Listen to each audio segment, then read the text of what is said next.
If you are a close observer, you have already noticed that the Edison disc phonograph requires no change of needle. The reproducer point is a genuine diamond, carefully selected, polished, and fitted. It is never changed. In 1878, Mr. Edison invented and patented the first disc phonograph ever made. But this instrument before you is the first disc phonograph he has ever permitted to be offered to the public in his name. It represents 34 years of personal investigation and experimentation by Mr. Edison, and probably marks the limit of human achievement in recording and reproducing sound. In designing the reproducer for this instrument, Mr. Edison constructed and tested over 2,000 different models. The material used in the record was selected with equal care. It is an entirely new material, possessing properties which have a very great part in the excellence of the reproduction.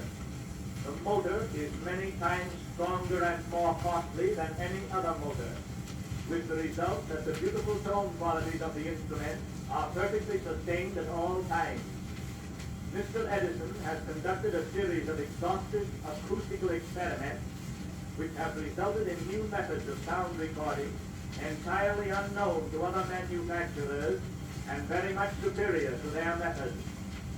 As you listen to the reproduction of music by this instrument, you will notice that all of the overtones or tone colors are recorded and faithfully reproduced. Other sound reproducing instruments are not capable of this, with the result that their reproduction consists of the fundamental tone and a more or less distorted and intermittent reproduction of merely one or two of the overtones.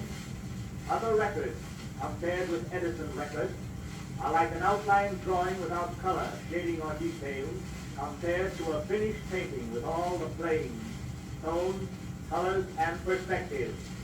For the first time, there is a sound reproducing instrument which truly reproduces music and does not distort it. The musical volume of this instrument is very much greater than that of any other. The so-called volume of other talking machines is a series of loud, false vibrations produced by improper methods of recording and reproducing.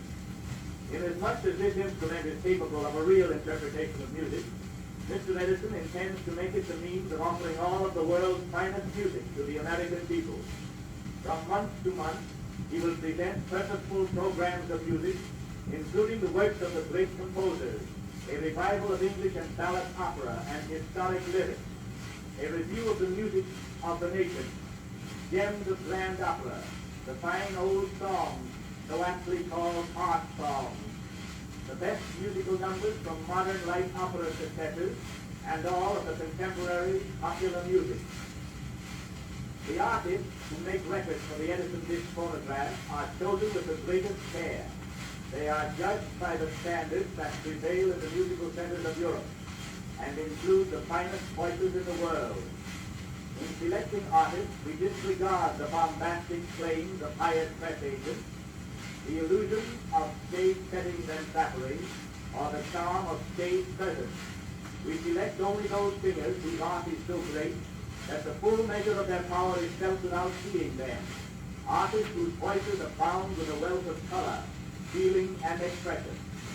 Realizing that the Edison disc phonograph is an instrument that will appeal to the most highly cultured people, we offer in the design of our instrument pure types of the following schools of furniture: Adams, Jacobean, Sheraton, Louis XV, and Louis XVI, in addition to a well-considered type of modern Renaissance suited to a mixed scheme of furnishing.